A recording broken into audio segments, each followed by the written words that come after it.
નમસ્કાર દર્શક મિત્રો, હોટ ટોપિકમાં આપ સૌનું સ્વાગત છે. આપની સાથે હું છું શિવમ.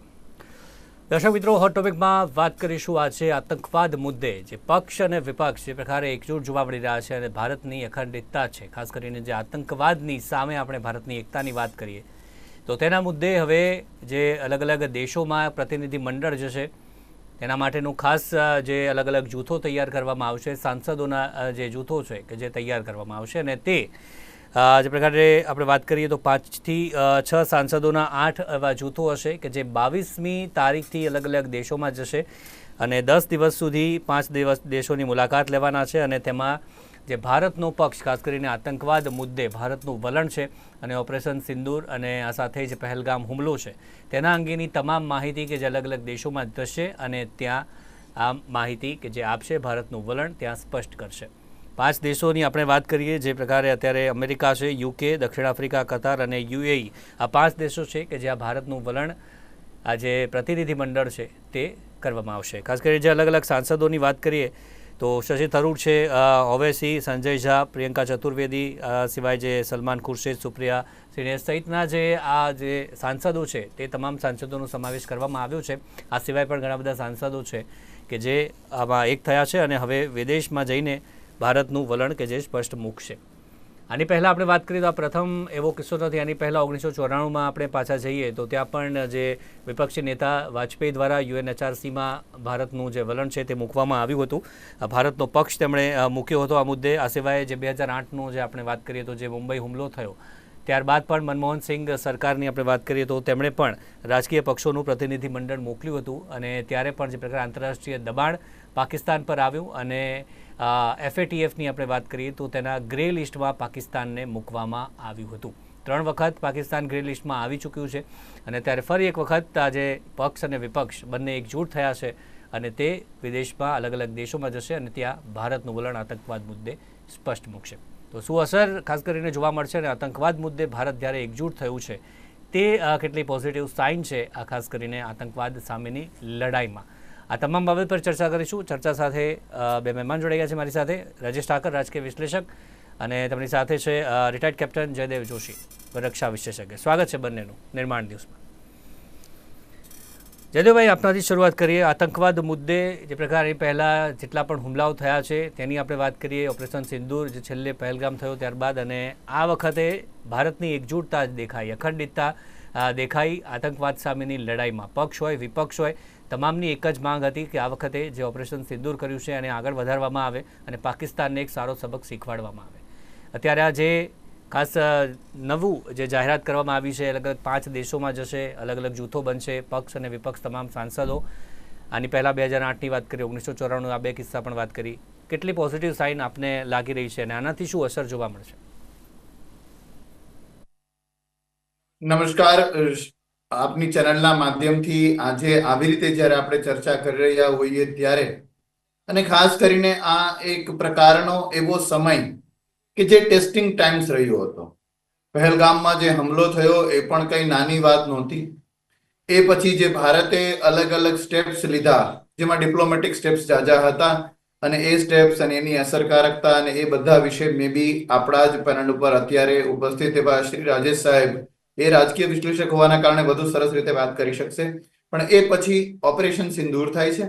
ઓપરેશન સિંદૂરમાં પણ ઘણું બધું એવું પહેલી વાર બન્યું જે ભારત અને પાકિસ્તાન વચ્ચેની અથડામણો, સ્કર્મિશિસ જેને કહીએ, કોન્ફ્લિક્ટ કહીએ કે યુદ્ધ કહીએ, એમાં ક્યારેય ના થયું હોય એવું કેટલું બધું ઓપરેશન સિંદૂરમાં પહેલી વખત બન્યું. અને એ પછી અત્યારે જે બનવા જઈ રહ્યું છે ને, જેના કારણે આજે આપણે આપણા કાર્યક્રમ પર ચર્ચા કરી રહ્યા છીએ, એ પણ ભલે પહેલી વાર નથી, આવા કેટલાક પ્રયોગો થયા છે, પણ આ એક મોટી વાત થઈ રહી છે, રાજકીય વાત થઈ રહી છે. પણ આ સમયે આ રાજકીય વાત અને આ રાજકીય જે પાર્લામેન્ટેરિયન્સ આપણા, એમના આ મંડળો, પ્રતિનિધિ મંડળ આપણે જો તેને કહીએ કે ડેલિગેશન કહીએ, એ જશે અને એ લોકો શું વાત કરશે. તો એમાં એક સૈન્ય સાથે જોડાયેલ વ્યક્તિ તરીકે કે પછી જો હું મારું મંતવ્ય આપવાનું કરું તો એ છે કે 3 કે 4 મહત્વના મુદ્દા કે જે આ ટેરરિઝમની લડાઈ સામે ભારતે જે વલણ લીધું, પાકિસ્તાનનું જે વલણ હતું, અને તેનો જ પડઘો આપણા આ સૌ મેમ્બર ઓફ પાર્લામેન્ટ વિદેશમાં જઈને પાડે તો એ સારું રહે. એક તો આ પ્રકારના ટેરરિસ્ટ એક્ટિવિટીઝમાં પાકિસ્તાનના અને પાકિસ્તાન સૈન્ય, ક્યાંક અંશે શાસન પણ, અને આઈએસઆઈના લોહીથી ખરડાયેલા હાથ અને એમનું ડાયરેક્ટ કનેક્શન. એ પછી ભારતનો સંયમિત જે વલણ હતું એ સંયમિત વલણ દરમિયાન અને એની પહેલા પણ, પહેલગામ હુમલાની પહેલા પણ સતત પાકિસ્તાન સૈન્ય દ્વારા ધર્મને વચ્ચે લાવીને, ધર્માંધતાને વચ્ચે લાવીને ઇતિહાસને તોડી મરોડીને રજૂ કરવું. યસ, ભાગલા થયા હતા, એ કોઈ 2 નેશન થિયરી ને બધી વાતો થઈ હતી, પણ આજના સાંપ્રત સમયમાં એ વાતને તોડી મરોડીને રજૂ કરવી એ ખોટી વાત. એ પછી ભારતે જે અટેક કર્યો એ આતંકી થાણા ઉપર જ કર્યો. અને એ પછી આપણા બંને સૈન્યના બ્રીફિંગ્સમાં આવ્યું કે પાકિસ્તાન સૈન્યએ આ લડાઈ પોતાના પર વ્યક્તિગત રીતે લઈ લીધી. તો આ ના કરવું જોઈએ પાકિસ્તાને આ વાત. અને એ પછી બધા નિયમોને તોડતા કઈ રીતે ભારતે પોતાનો સંયમ ચૂક્યો નથી, નાગરિકો રહેતા હોય તેવા વિસ્તારમાં ભારતે કોઈ અટેક કર્યા નથી, અને તેની સામે પાકિસ્તાને આટલા મોટા ફ્રન્ટે જમ્મુ કાશ્મીરથી ભૂત સુધી નાગરિકો રહેતા હોય ત્યારે આ પ્રકારના એટેક્સ, એમાં કેટલા નાગરિકોના, નિર્દોષ બાળકોના પણ, એ બાળકો જેમના તો પહેલગામમાં કદાચ કંઈ નહોતું થયું, એમના પણ જીવ ગયા ડિરેક્ટલી પાકિસ્તાની સૈન્યના હાથે. તો આ બધી વાતો અને યુદ્ધ વિરામની આસપાસના, યુદ્ધ વિરામ નહોતું થયું એ પહેલાની હવાબાજી, એવી વાળી બયાનબાજી પાકિસ્તાની સૈન્ય અધિકારીઓ દ્વારા, આ બધા મુદ્દાઓ આપણા મેમ્બર ઓફ પાર્લામેન્ટ જો લઈને જાય અને એને સરસ રીતે રજૂ કરે તો વિશ્વને આખો સાચો ચિતાર મળે ભારતના સંયમ અને શૌર્યનો અને પાકિસ્તાનના ષડયંત્રનો. શું કહેશો આ બાબતને લઈને? અને પહેલાના બે કિસ્સાઓ આ સિવાય આપને કોઈ ધ્યાને આવતું કે આ પ્રકારે ભારતના તમામ પક્ષ વિપક્ષ આતંકવાદ મુદ્દે એકજૂટ થયા છે, અને આ વખતની સિચ્યુએશન આપને કઈ રીતે અલગ લાગી રહી છે? તો ભારતે યુદ્ધની સ્થિતિની અંદર પહેલગામની જે ઘટના ઘટી અને ત્યારથી આપણે જે એમના આક્રમણનો જવાબ આપ્યો અને સીઝ ફાયર થઈ, ત્યાં સુધી જે પોલિટિકલ મેચ્યોરિટી બતાવી છે એણે આખી દુનિયાને એક મેસેજ આપી દીધેલો હતો. અને માત્ર પોલિટિકલ યુનિટી નહીં, જેમ જયદેવભાઈએ કીધું કે દેશની સંપ્રભુતાને તોડવા માટેનો પ્રયત્ન, દેશની જે છે એ એકતાને તોડવા માટેનો પ્રયત્ન, આ બધાની સામે પબ્લિક યુનિટી પણ જે દેખાય, 140 કરોડ દેશ અને 140 કરોડ દેશના જનપ્રતિનિધિ, પછી એ કોઈ પણ પક્ષના હોય, વિચારના હોય, વિચારધારાના હોય, કોઈ પણ જાતિના હોય, ધર્મના હોય, ભાષાના હોય, એ તમામે એક સાથે ઉભા રહીને એક મેસેજ આપ્યો કે અમારા જે મતભેદો છે, કે રાજકીય ડિફરન્સીસ છે, એ અમારા દેશ પૂરતા મર્યાદિત છે અને અમે દેશની સંસદની અંદર એનો નિપટારો કરી લઈશું. પણ જ્યારે સીમા ઉપર કોઈ પણ પ્રકારનું ચેલેન્જ કોઈ આપવામાં આવશે કે એના ઉપર આક્રમણ કરવામાં આવશે, ત્યારે આખો દેશ જે છે એક સાથે ઉભો રહેશે. એક તો આ મેસેજ આપણે આ સ્થિતિની અંદર આપ્યો છે. તમે જેમ કીધું એમ કે આપણું પ્રતિનિધિ મંડળ જઈ રહ્યું છે, આ ચોથી ઘટના છે. આપણા યુનોની અંદર 2 વખતે કોંગ્રેસની સત્તા હોવા છતાં પણ અટલ બિહારી વાજપેયીને, કારણ કે વિદેશ નીતિની અંદર અટલ બિહારી વાજપેયી જે છે એ ખૂબ જ પ્રખર જે છે એમની વિચક્ષણતા હતી, અને એનો ઉપયોગ જે છે નરસિમ્હા રાવે પણ કર્યો છે, મનમોહન સિંહે પણ કર્યો છે, રાજીવ ગાંધીએ પણ એક વખત જે છે એ પ્રતિનિધિ મંડળની અંદર અટલ બિહારી વાજપેયીને મોકલીને એનો પ્રયોગ કરેલો છે. જસવંત સિંહનો પણ ઉપયોગ જે છે એ વિદેશ મંત્રી નહોતા ત્યારે પણ વિપક્ષી સરકારોએ કરી છે. અને આ જ ખૂબસૂરતી છે. પાકિસ્તાન અને ભારતની જે ડેમોક્રેસી છે એની વચ્ચેનું જે સૌથી મોટું અંતર છે એ અંતર દુનિયાને જોવા મળે કે જ્યારે દેશ ઉપરની વાત આવે તો પાકિસ્તાનમાં સેના કશુંક બોલતી હોય, સરકાર કંઈક બોલતી હોય, ને આઈએસઆઈ ના જે નિયંત્રિત લોકો છે ત્રીજું બાજુ વગાડતા હોય. ત્યાં આગળ એક તરફ જે છે વડાપ્રધાનને હટાવવા માટે કાં તો એને ફાંસીએ ચડાવી દેવામાં આવતો હોય, કાં તો એને જેલના સળિયા પાછળ ધકેલી દેવામાં આવતો હોય, કાં તો એને દેશ નિકાલો કરતો હોય. 3માંથી એક જ અંજામ એનો હોય છે. તમે લિયાકત અલીથી માંડી અને છેક ઇમરાન ખાન સુધીનો ઇતિહાસ જુઓ તો એકબીજાની પીઠમાં ખંજર ભોંકી અને સેનાએ સત્તા લઈ લીધી હોય, આના સિવાયનો કોઈ ઇતિહાસ એમનો રહ્યો નથી. એટલે એમની આંતરિક જે રાજનીતિ છે એ પણ લોહિયાળ રહી છે, અને એની સીમાવર્તી જે પોલિટિક્સ છે એ પણ જે છે એ બદલાનું રાજકારણ રહ્યું છે. એની સામે ભારતે મેસેજ આપવાની કોશિશ કરી રહ્યો છે કે પહેલગામમાં જે થયું એ અમે નહોતું કર્યું, અમારા ઉપર જે થયું, અમારા નિર્દોષ લોકો ઉપર જે પ્રકારનો હુમલો થયો, એ હુમલાનો જવાબ આપવો એ દરેક સ્વતંત્ર દેશ છે, એનો અધિકાર છે, ને અધિકારનો અમે ઉપયોગ કર્યો છે અને ત્યાં અમારી કાર્યવાહી પૂરી થઈ જતી હતી. આજે પ્રતિનિધિમંડળ કોમ્યુનિકેશન કરવા જાય છે ને, મૂળ મુદ્દો આ છે કે અમારી કાર્યવાહી ત્યાં પૂરી થઈ જતી. અમે આતંકવાદી અડ્ડા ઉપર હુમલો કર્યો, ત્યાં અમારું કામ પૂરું થઈ જતું હતું. અમે નથી એમની સેનાને પડકાર ફેંક્યો, નથી એમના સિવિલિયનને ઈજા પહોંચાડી, નથી એમની કોઈ જમીન 1 ઇંચ અમે પડાવી પાડી. એટલે અમારો ઉદ્દેશ સાફ હતો. એના પછી જે પંજાબથી લઈને ભુજ સુધી આખી સરહદ ઉપર પાકિસ્તાને જે ચાઇનીઝ ફટાકડા ફોડ્યા, એનો જે જવાબ ભારતે આપવાનો હતો, એ ભારતે એની સૈન્ય કાર્યવાહીનો જવાબ સૈન્ય કાર્યવાહીથી આપ્યો. અને એ વખતે પણ દરેક વખત પ્રેસ બ્રીફિંગ જ્યારે સેના કરી રહી હતી, ત્યારે વારંવાર બહુ જ નિયંત્રિત ભાષામાં, બહુ જ ઓછા શબ્દોમાં એ વાત કરી રહી હતી કે અમે માત્ર જવાબી કાર્યવાહી કરી રહ્યા છે, અમે કોઈ હુમલો કરી રહ્યા નથી. એનો એક મતલબ સાફ હતો કે પાકિસ્તાન તરફથી ગોળીઓ આવવાની બંધ થઈ જાય તો અહીંથી ગોળા જવાના બંધ થઈ જાય.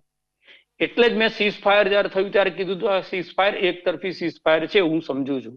એટલા માટે કે આપણે સીઝફાયરનું ઉલ્લંઘન ક્યારેય કર્યું જ નથી. આપણે કોઈની પણ સરહદોનું અતિક્રમણ કરવાની નીતિ અખત્યાર કરી જ નથી. આપણે એક જ નીતિ અખત્યાર કરી છે, અમે કોઈને નડીશું નહીં, અમને કોઈ નડશે તો અમે એમને છોડીશું નહીં. અને એના ભાગરૂપે આખી આ કાર્યવાહી થઈ છે. હવે જ્યારે આખા દુનિયાની અંદર એ આક્રમણ પછી ગોબેલ્સ પ્રચાર પાકિસ્તાનનો, એના પછી અમેરિકા, ચાઇના, તુર્કી જેવા દેશોની ભૂમિકાઓ અને ભૂમિકાથી એક ઊભી થયેલું વાતાવરણ, આની વચ્ચે ભારત પોતાની વાત જે છે દુનિયાના પ્લેટફોર્મ પર મૂકવા માટે આ પ્રતિનિધિ મંડળ લઈ જાય છે. અને તમે પ્રતિનિધિ મંડળના સભ્યોને જોશો તો એની અંદર જાતિના લોકો પણ છે, દેશના વિવિધ ભાગોના લોકો પણ છે, તમામ રાજકીય પક્ષના પણ લોકો છે અને જુદા જુદા ધર્મના લોકો પણ છે. જે તમે ઓવેસીનું નામ આપ્યું, એ મોદીના કટ્ટર વિરોધી રહ્યા છે વિચારધારાની દ્રષ્ટિએ કે રાજકીય મતભેદની દ્રષ્ટિએ. એવી રીતે બે છેડાના વિરોધી લોકો, એ લોકોને એક પ્રતિનિધિ મંડળમાં મોકલવું, એનો મતલબ કે આ દેશની અંદર જે વાત કરવામાં આવે છે કે મુસલમાન પ્રતાડિત છે, મુસલમાન ભારતની અંદર જે છે એ સેકન્ડ સિટીઝન તરીકે એની સાથે વ્યવહાર થાય છે, એનો જવાબ જે છે આપવાની પણ એક કોશિશ છે. એની અંદર મહિલા પ્રતિનિધિઓને પણ લેવામાં આવી છે.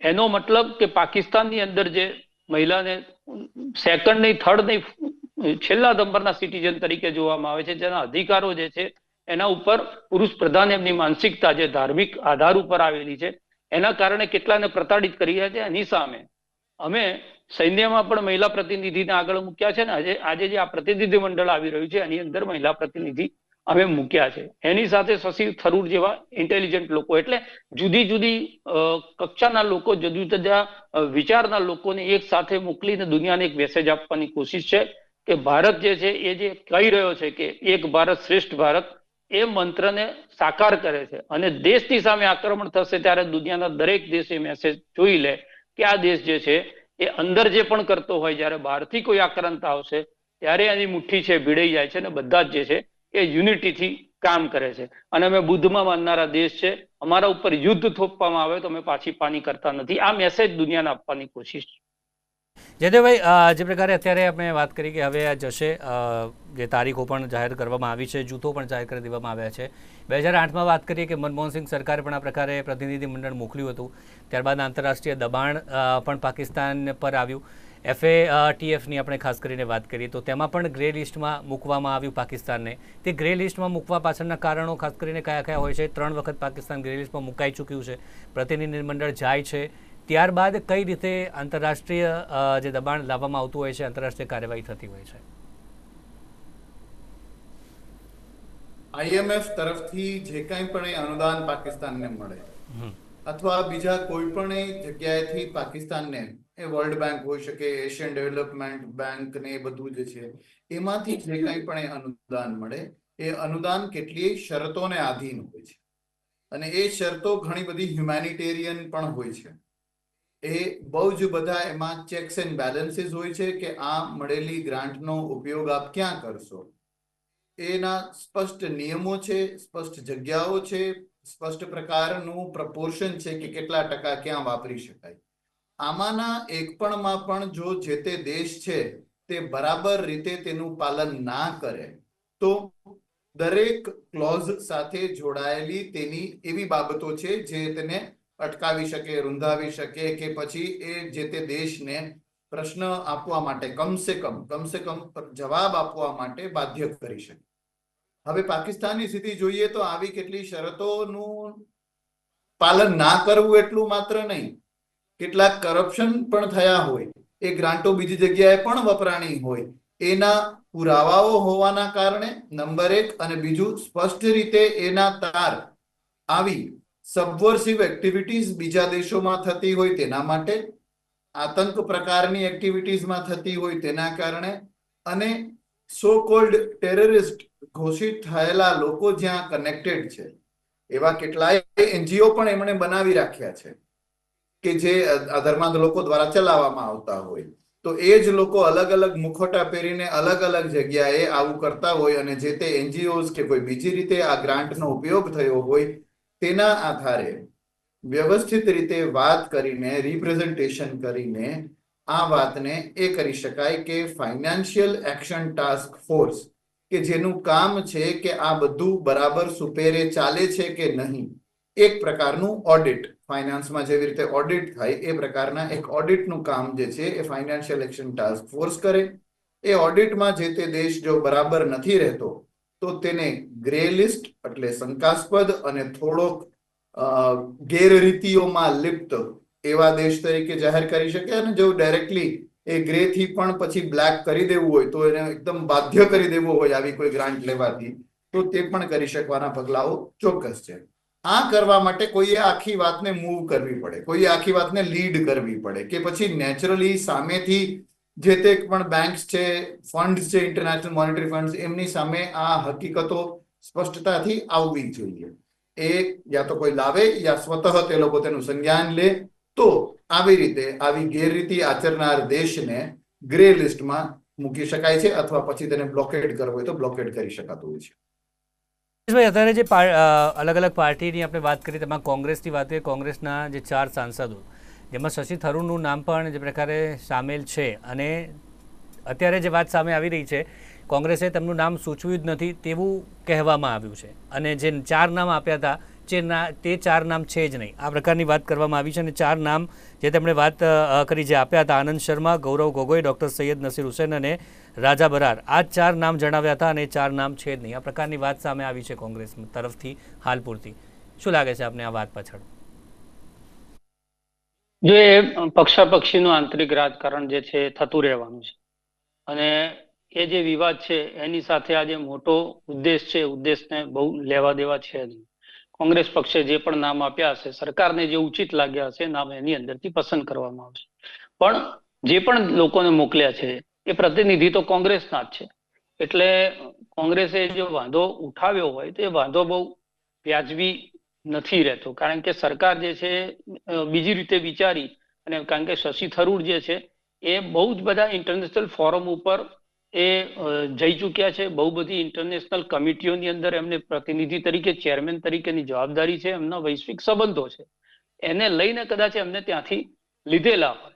પણ કેટલીક એક વાત એવી ચાલી રહી છે કે શશી થરૂરની નરેન્દ્ર મોદી સાથેની નજદીકી વધી રહી છે, આ બધી આશંકાઓના કારણે કોઈક જગ્યાએથી કોઈ આ વાત આવતી હોય તો એ વાતને, આ જે મિશન છે મિશનની સાથે બહુ લેવા દેવા છે નહીં. પણ તમે જે સવાલ કર્યો કે પાકિસ્તાનને ગ્રેમાં મૂકવામાં આવ્યું છે, એને આતંકવાદી એના છે એમને લિસ્ટેડ કરવામાં આવ્યા છે, પણ એ થયા પછી પણ શું પાકિસ્તાનમાં સુધારો આવ્યો છે? બીજી વસ્તુ એ છે કે એને ગ્રે લિસ્ટમાં મૂક્યા પછી કે એમની આતંકવાદી પ્રવૃત્તિઓ પછી પણ દુનિયાના જે જગત જમાદારો કહેવાય એવા મોટા દેશ, જેના માટે સ્ટ્રેટેજિકલ જે છે એ આ મધ્ય એશિયાના દેશો કે પાકિસ્તાન એ મહત્વપૂર્ણ છે, એવા દેશોએ આ બધી જ પ્રવૃત્તિઓ સાથે આંખ આડા કાન કરવાનું જે શિરસ્તો એ નથી રાખ્યો. આજે અમેરિકન પ્રમુખ એ સિરિયામાં જઈ અને એના પ્રતિબંધોને હટાવી દે, એમણે જે 85 કરોડ રૂપિયા જેના માટે ઘોષિત કર્યા હોય, જેના માથા માટે, એની સાથે હાથ મિલાવી લે, ઈરાન સાથે પરમાણુ જે છે સંધિ કરી લે, અને ગલ્ફ કન્ટ્રીની અંદર તમામની સાથે વ્યાપારિક સંબંધો વધારી અને પોતાનો પગ પાછો ત્યાં આગળ મૂકી રાખવાની એક કોશિશ કરે. આ બધું જે છે એ બતાવે છે કે દુનિયાના ચાવવાના ને દેખાડવાના ખાવાના દાંત જે છે એ જુદા જુદા છે. હવે આ તો અમેરિકાની અંદર ને યુરોપિયન કન્ટ્રીએ પણ આતંકવાદનો સ્વાદ ચાખ્યો, એટલે હવે આતંકવાદને સ્વીકારતા થયા છે. એ પહેલા જયારે ભારત આતંકવાદનો ભોગ બનતું ત્યારે અને લોકો માનવ અધિકારની દ્રષ્ટિએ જોતા અને કાશ્મીરમાં પ્રતિનિધિ મંડળો ઉતારી દેતા એ વખતે. એટલે મારો આતંકવાદ એ મારો આતંકવાદ ને તમારો આતંકવાદ એ તમારો આતંકવાદ, એ વ્યાખ્યાથી ચાલનારા દેશો જે છે એ દેશોની સામે પણ એક પ્રકારના મેસેન્જરી જે છે એ પ્રક્રિયા આનાથી હાથ ધરાશે કે ભાઈ તમે બેવડા ધોરણો ના અપનાવી શકો. એક બાજુ જે છે તમે ગ્રે લિસ્ટમાં પાકિસ્તાનને મૂકો, એક બાજુ એને આતંકવાદ કરે છે એ વાતને સ્વીકારો પણ ખરા, બીજી બાજુ એને શસ્ત્ર સહાય પણ આપો. IMF નું ફંડ યુદ્ધની ચાલુ પરિસ્થિતિની અંદર છોડવું એનો મતલબ જ એ છે, એનું સેન્કશન તમે અટકાવ્યું હોત તો પણ એક મોરલ સ્ટેન્ડ લીધું એવું તમે કહી શક્યા હોત કે ભાઈ આ સ્થિતિની અંદર હાલ જે છે તમને સેક્શન કે ડિસ્બર્સમેન્ટ કે એની જે કન્ડિશન છે એની ફૂલફિલ કર્યા પછી પૈસા છોડવા, આ તમામ પ્રક્રિયાઓ અત્યારે અમે રોકી દઈએ છીએ જ્યાં સુધી પરિસ્થિતિ સામાન્ય ના થાય તો. પણ ભારતના વિરોધ છતાં એ પૈસાને સેન્કશન કરવામાં આવ્યા એ શું બતાવે છે? ત્રીજી વસ્તુ એ છે કે ભારત અને પાકિસ્તાન બંનેને એક સાથે સંયમિત થવાનો પાઠ શીખવાડવામાં આવે, બંનેને જે છે એ શાંતિ જાળવવા માટેની અપીલ કરવામાં આવે. ભારત તો ક્યારેય અશાંતિનો માહોલ આખો ઇતિહાસ ગવા છે ક્યારેય ઉભો કર્યો નથી. અને એટલે પાકિસ્તાનને ખબર છે કે આજે અમે ગ્રે લિસ્ટમાં જઈએ કે ગમે ત્યાં જઈએ, આ જે વાંકી પૂંછડી છે એને જમીનમાં થોડોક સમય આપણે દાટી શકીએ છીએ, પાછી જે છે એ વાંકી પૂંછડી 2-4 વર્ષે આવા આતંકવાદી ચહેરાના સ્વરૂપે આપણી સામે આવે છે. અને એટલે જ સવાલ સૌથી મોટો એ થાય કે આટલી મોટી કાર્યવાહી આ બધું જ થઈ ગયા પછી પણ આપણે 65 જોયું, આપણે 71 જોયું, આપણે કારગિલ જોયું, પઠાણકોટ જોયું, ઉરી જોયું, પહેલગામ જોયું, હવે બીજું કશું જ નથી જોવાનું. એની ગેરંટી પાકિસ્તાન પાસેથી આપી શકે એવો કોઈ દેશ નથી અને આપણે ભરોસો મૂકી શકીએ એવી સ્થિતિ નથી. કારણ કે પાકિસ્તાનની અંદર મેં જેમ કીધું એમ સેના જુદું વિચારે છે, સરકાર જુદું વિચારે છે અને એ બંનેના વિચાર ઉપર સૌથી મોટું પ્રભુત્વ ધરાવનારા લોકો જે છે એ જિહાદી લોકો છે. અને એટલે જ હાફિઝ સઈદનો ભત્રીજો એ પાકિસ્તાનની અંદર ચૂંટણીની રેલી કરે અને બીજી બાજુ પાકિસ્તાન એમ કે તમે આતંકવાદના જે છે એ ભુક્તભોગી છે. ત્યાં અઝર મસૂદના ખાનદાનના 14 લોકો મરી જાય, અઝર મસૂદ પોતે કે, અને પાકિસ્તાન એમ કે અમે આતંકવાદીઓને અહીંયા શરણ આપતા નથી. તો આ જે નીતિ છે એ નીતિમાં પાકિસ્તાન કઈ પડદા પાછળ છે કે એનાથી એને કોઈ ઓળખી નથી ગયું નથી, આખું દુનિયા જે છે એને ઓળખી ગયું છે. તે છતાં પોતપોતાના નિજી સ્વાર્થની લઈને પાકિસ્તાન જે છે એની સાથે અને ભારતની સાથે બંને તરફ રહેવાનું જે એક કૂટનીતિ કેટલાક દેશો અપનાવે છે. સીધો જે દુશ્મન હોય એ દુશ્મનને તમે ઓળખી શકો, એને પહેચાની શકો, તમે દૂરથી જે છે તમારા સંરક્ષણની તૈયારી કરી શકો, પણ તમારી સાથે ચાલનારો વ્યક્તિ, એટલે એક શેર છે ને કે ચલો ના સાથ ચલતે हैं समंदर के किनारे तक किनारे पर ही देखेंगे किनारा कौन करता है. તો આ જે છે એ મોટિવ છે આ બધા દેશોનો કે પરિસ્થિતિ અસામાન્ય હોય ત્યારે બેના હાથ પકડીને ચાલવાનું, જ્યારે પરિસ્થિતિ સામાન્ય થઈ જાય એટલે તું તારા રસ્તે ને હું મારા રસ્તે, એમનો ફાયદો ત્યાંથી રળી લેવાનો. આ નીતિ જે છે ભારતને પણ ખબર પડી ગઈ છે. અમેરિકાની સાથેની મિત્રતા અત્યારે આપણને કેટલી નડી રહી છે એ પણ ભારતે જોયું છે. અને ચીન તો જે છે કાયમી આપણો દુશ્મન રહ્યો છે. એને કોઈક ને કોઈક માધ્યમથી આપણી સરહદોનું અતિક્રમણ કરવું, આપણા જે સરહદી વિસ્તારો છે વિસ્તારો ઉપર સ્ટ્રેટેજિક જે છે પોતાના થાણા છાપવા, દરિયાઈ માર્ગો ઉપર જે છે શ્રીલંકાના માધ્યમથી બધા જ નાના દેશો એમને પૈસાથી ઓબ્લાઇઝ કરી એમની નાદારીની સ્થિતિની અંદર પ્રોજેક્ટ બધા નાખી અને એમને એવી પરિસ્થિતિમાં મૂકી દીધા છે કે જાણે એમના પેલા બંધવા રાજ્ય હોય. એટલે આ બધી જ વસ્તુ, એટલે માત્ર પાકિસ્તાન સામે આપણે નથી લડવાનું, એની સાથે કૂટનીતિક લડાઈ પણ લડવાની છે, ડિપ્લોમેસીનો એક જમીન પણ તૈયાર કરવાની છે. જમીન તૈયાર કરવા માટેની આ પ્રોસેસ છે કે જેની અંદર આપણું પ્રતિનિધિ મંડળ જે છે એ જાય છે અને પ્રતિનિધિ મંડળને એક બ્રીફ કરવામાં આવે છે. એ બ્રીફિંગની બહાર દરેક જણ જઈ પોતપોતાની વાત પોતપોતાની ચૂંટણીની સભાની જેમ ત્યાં નથી કરવાના હોતા. એમને એક સ્પેસિફિક બ્રીફિંગ કરવામાં આવ્યું છે, પોઈન્ટ ટુ પોઈન્ટ ત્યાં આગળ જઈને ક્યાં શું કયા દેશમાં કેવું, દરેક દેશની સ્થિતિ પ્રમાણે જુદી રીતે પોતાનો મેસેજ કેવી રીતે આપવો એનું બ્રીફિંગ કરી અને એમને મોકલવામાં આવે છે. એટલે બિલકુલ એક સામૂહિક ઓપરેશન જેને કહેવાય ડિપ્લોમેસીનું, એ દ્રષ્ટિએ આને જોવું જોઈએ, નહીં કે પક્ષમાંથી કોને મોકલે છે કોને નથી મોકલ્યો, આ બધા સવાલો ઉભા કરે. જી ચોક્કસથી.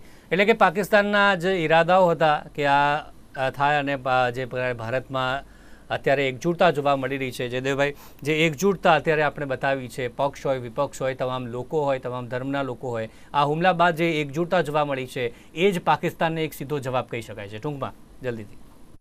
યસ, ચોક્કસપણે બહુ ટૂંકમાં જો હું કહું તો જેમ જેમ ભારતે પોતાના રિસ્પોન્સીસ આતંકવાદની સામે લડવા માટે મજબૂત કર્યા છે, તીખા કર્યા છે અને વધુ મેચ્યોર અને ઝડપી કર્યા છે, એ જ રીતે ભારતીય ડેમોક્રેસી, અને ભારતીય ડેમોક્રેસી તો હતી જ, પણ ભારતીય રાજકીય પક્ષોએ પણ જે મેચ્યોરિટી દાખવી છે એ મેચ્યોરિટીને આ ઘડીએ સલામ કરવાનો અને એ વાતને સંપૂર્ણ રીતે અંગીકાર કરી લેવાનો સમય આવી ગયો છે કે ભારતમાં કેન્દ્ર સરકાર કે રાજ્ય સરકારો ભલે બદલતી રહે, પણ રાષ્ટ્રીય એકતા અને રાષ્ટ્રીય સંપ્રભુતાના વિષય ઉપર, રાષ્ટ્રીય સંરક્ષણ નીતિના વિષય ઉપર, વિદેશ નીતિ ઉપર બધા લોકો અમે એકમત પર રહીશું.